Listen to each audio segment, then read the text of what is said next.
अस्सलाम वालेकुम नाज़रीन, दिस इज़ एहसान ul Haq advocate for you. आज हम जिस टॉपिक पे बात करने के लिए जा रहे हैं वो एक ऐसा टॉपिक है जो बहुत ज़रूरी है किसी भी जायदाद ख़रीदने वाले के लिए। और अमूमन ये चीज़ें जो हैं जो हम डिस्कस करने जा रहे हैं, अमूमन इन चीज़ों पे लोग गौर नहीं करते हैं।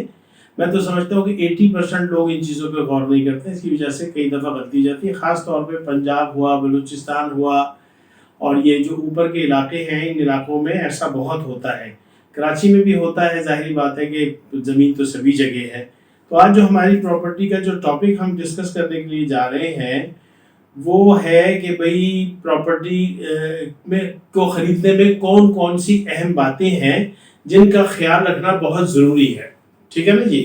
बात यह है कि जब हम प्रॉपर्टी खरीदते हैं तो हम बहुत होशियार बनते हैं। हम कहते हैं जी हमने जो है ना डिपार्टमेंट भी चेक कर लिया, कंफर्मेशन ऑफ डॉक्यूमेंट भी कर ली, हमने सारी चीज़ें कर ली हैं और डॉक्यूमेंट बिल्कुल A1 है, ओके है, सारी चीज़ें ठीक है। लेकिन एक आध जगह ऐसी होती है जहाँ इंसान की समझ में नहीं आता और उसका ख्याल वहाँ जाता भी नहीं है कि भाई ये ऐसा भी हो सकता है।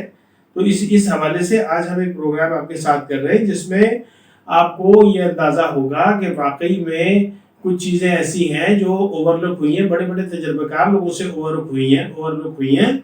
और दूसरा ये पहली बात तो ये है कि जब आप सौदा किसी से कर रहे हैं ना, चाहे वो आपका कोई भी रिलेशन में है या नई रिलेशन में है, वो आप उसको ग्राहक की हैसियत से उसको ट्रीट करें। घर में बुला के चाय पानी खाने पीने ना खिलाएं, जिसकी वजह से जो है ना वो आप कोई सवाल अगर आपके जहन में हो तो आप वो भी ना कर सकें, शर्म और हया में ही मर जाएं। तो ऐसी बातें करने से इंसान से बहुत बड़ी गलती हो जाती है। इसलिए आज जो हम प्रोग्राम कर रहे हैं, सबसे पहली नसीहत तो ये है कि आप किसी के साथ इतनी ज़्यादा यारी दोस्ती ना करें कि वो जो है ना आदमी आपकी इस अदा से फ़ायदा उठा ले। अब दूसरी बात यह है कि अब प्रॉपर्टी जो है ना दो किस्म की होती है। तो आप जो है खरीदते हैं ओपन प्लॉट या तो खरीदते हैं बिल्ट अप प्रॉपर्टी। देखें नाज़रीन, जब हम ओपन प्लॉट खरीदते हैं मकान बनाने के लिए तो हमेशा याद रखें कि उसमें एक साइड प्लान होता है। साइड प्लान के अंदर जो है ना वो डायरेक्शंस दी हुई होती हैं कि आपके दाएं क्या है, बाएं क्या है, पीछे क्या है, आगे क्या है। सबसे पहले फिजिकली प्रॉपर्टी को जाके देखें। फिजिकली देखने के बाद फिर वो जो आपको साइड प्लान दिया है उसको हाथ में लें और जाके सिमतों का तयन करें कि भाई इस सिमत के अंदर ये मकान है, इस सिमत के अंदर ये मकान है, पीछे ये दिखा रहा है, आगे ये दिखा रहा है। ये बहुत जरूरी है। अगर आपने ये नहीं देखा तो मालूम हुआ कि सौदा आप ए का कर रहे हैं और मिल आपको प्लॉट बी गया। अब इसके अंदर जो है ना वो आपने कंफर्मेशन भी ले ली, सारा ले लिया, क्योंकि कई प्रॉपर्टीज ऐसी होती हैं जो बाइफरकेट होके बनी हुई होती हैं और उसके अंदर बड़े मसले मसाइल होते हैं, उसकी अलग-अलग साइड प्लान्स होते हैं, सारी चीजें होती हैं। तो हमें उन चीजों पे बहुत ज्यादा गौर करना चाहिए कि हम जो खरीद रहे हैं इसके सामने क्या है, दाएं क्या है, बाएं क्या है, आगे क्या है, पीछे क्या है। अच्छा, इसके अलावा फिर आपको जो है ना एक टेप मिलता है जिससे आप मेजरमेंट करते हैं। आप टेप लेके जाएं, मेजरमेंट करें अपने प्लॉट की, कितने गज का प्लॉट है, कितने या क्या ये प्लॉट इसी साइज का है, क्या इसका फ्रंट यही है जो ये बता रहा है। तो आपको 90% अंदाजा हो जाता है कि आप जो है वो एक सही चीज खरीद रहे हैं। और आपको अब 10% का जो मामला होता है वो तो ये होता है कि इंसान दीवारें बनी हुई है, कुछ और चीज बनी हुई है, तो 5-10% उसमें वेरिएबल होता है क्योंकि आप नाप रहे हो। लेकिन जब जाहिर बात है कोई प्रोफेशनल आदमी नापेगा, कोई आर्किटेक्ट नापेगा, कोई किसी डिपार्टमेंट का डिमार्केशन का आदमी नापेगा, तो वो आपको बहुत ज्यादा सही नाप के दे सकता है। और अगर आप उसको अफोर्ड कर सकते हैं तो उसको लेके चले जाएं। इसी तरह अगर आप जो है जब आप बिल्टअप प्रॉपर्टी खरीदते हैं, मिसाल के तौर पे आप दुकान खरीद रहे हैं, फ्लैट खरीद रहे हैं, तो इन चीजों के लिए इनमें जो डायरेक्शन का जो लेवल होता है वो तो प्लॉट की डायरेक्शन तो अपनी होती है, उसकी जरूरत नहीं है आपको देखने की।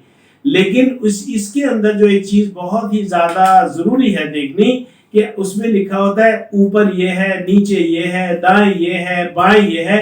तो इन चीजों का कंपैरिजन करना बहुत जरूरी है कि आया जो चीज आपको दिखाई जा रही है वही आप खरीद रहे हैं या किसी और चीज का सौदा कर रहे हैं। जब एक दफा सौदा हो जाएगा, स्टेट डीड हो जाएगी, आपके नाम कागजात हो जाएंगे, आप इदारों से तो मुतमईन हो गए, आप सब जगह से मुतमईन हो गए, लेकिन फिजिकली जो चीज आपको हैंड ओवर की गई वो कुछ और कर दी गई। ان چیزوں سے بچنے کے لیے آپ کو چاہیے کہ آپ بہت غور و خوض کے ساتھ پراپرٹی کی خرید کا تعین کریں. یہ تمام پاکستان کے لیے ہے, یہ صرف کراچی کے لیے نہیں ہے. اور آپ ہزاروں کیس کورٹوں میں چل رہے ہیں, پنجاب کے کورٹوں میں چل رہے ہیں, ادھر چل رہے ہیں ادھر چل رہے ہیں کہ دکھایا ہمیں یہ تھا اور دے ہمیں یہ دیا ہے. تو بھائی اس چیز سے بچنے کے لیے آج کا جو لیسن ہے وہ یہ ہے کہ اس کی میجرمنٹ کرائیں, اس کی سمتیں چیک کریں, اس کی سائز چیک کریں, تمام چیزیں چیک کرنے کے بعد لمبائی چیک کریں, چوڑائی چیک کریں, اس کو ضرب دیں, اس کو تقسیم کریں. اگر وہ اسکوائر فٹ میں ہے تو دونوں کو ضرب دے کے 9 سے تقسیم کر دیں, اسکوائر یارڈ آ جائے گا. اگر وہ اسکوائر یارڈ میں ہے اور آپ کو اسکوائر فٹ میں خریدنا ہے تو اس کو جو ہے دونوں طرف سے ضرب دے کے 9 سے تقسیم کر دیجئے, وہ اسکوائر فٹ میں آ جائے گا. تو یہ آج کا لیسن تھا, آج کی بات تھی, امپورٹنٹ تھی, جو مجھے لگتا ہے کہ لوگوں کو پتہ ہونی چاہیے. تو ہم نے آپ کو وہ انفارمیشن دی ہے جو ایک پریکٹیکل انفارمیشن ہے. اس کا it has nothing to do with the law, it has nothing to do with the academic qualities of education. یہ پریکٹیکل ایکسپیرینس ہے جو ہر ایک انسان کو پتہ ہونا چاہیے. میری آج کی بات کا یہی ٹاپک تھا, یہی سبجیکٹ تھا, آپ لوگوں کو اویئر کرنے کا. اصل جو بات تھی کہ آپ لوگ اویئر ہو جائیں اور آپ سے غلطی نہ ہو جائے, آپ کی زندگی بھر کی کمائی ضائع نہ ہو جائے اور بیچنے والا معلوم ہوا کہ مل نہیں رہا اور آپ رول گئے. تو آج کے لیے بس اتنا ہی. بہت شکریہ آپ کے ٹائم کا. اگر بات پسند آئے, چینل پسند آئے تو ضرور سبسکرائب کریں, لوگوں کو بھیجیں, کار خیر ہے آپ کے لیے بھی دوسروں کے لیے بھی. اور اپنا خیال رکھیں. بہت بہت شکریہ. السلام علیکم ورحمۃ اللہ وبرکاتہ.